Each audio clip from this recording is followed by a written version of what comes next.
حقیقت یہ ہے کہ اس کانفرنس میں جو لوگ یہ کہہ رہے ہیں کہ میں نے شرکت کی تھی، حقیقت میں نے شرکت نہیں کی تھی۔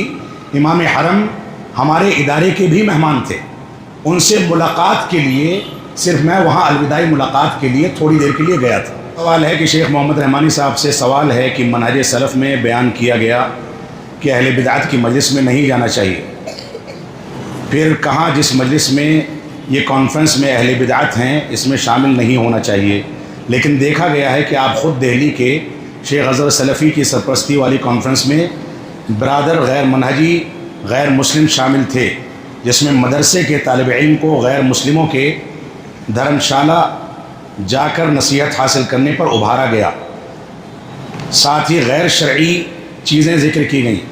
آپ بھی اس کانفرنس میں تھے، تو سوال یہ ہے کہ آخر منہج سلف اصل میں کیا ہے، یہ ہم جاننا چاہتے ہیں۔ دیکھیے سوال بہت چبھتا ہوا ہے اور میں اس کی بہت زیادہ تفصیل کے ساتھ صراحت کیمرے کے سامنے نہیں کرنا چاہوں گا کہ جماعت کی مصلحتوں کا مسئلہ ہوتا ہے۔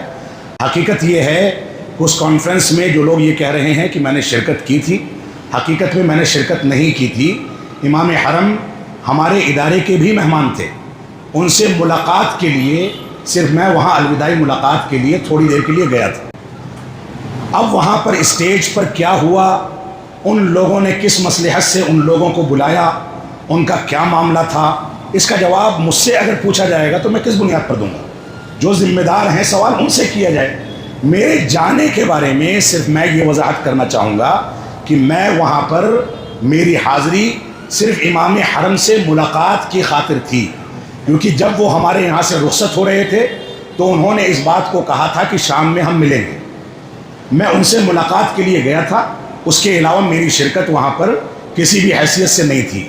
دوسرے جو اعتراضات اس سوال میں کیے گئے ہیں، اس کا جواب آپ جمعیت کے لوگوں سے کریں۔ اللہ رب العالمین ہم کو ہر جگہ پر صحیح فیصلے لینے کی توفیق عطا فرمائے۔ بہت سی ایسی چیزیں ہیں جس سے میں بھی اتفاق نہیں رکھتا ہوں، اور سوال میں بھی وہ چیزیں اٹھائی گئی ہیں۔ یقیناً جو غلط ہے وہ غلط ہے، چاہے کوئی بھی کرے، ہماری جماعت کرے یا دوسری جماعتیں کریں، جو غلط ہے وہ غلط ہے، اس کی تعویل اور توجیہ نہیں کی جا سکتی۔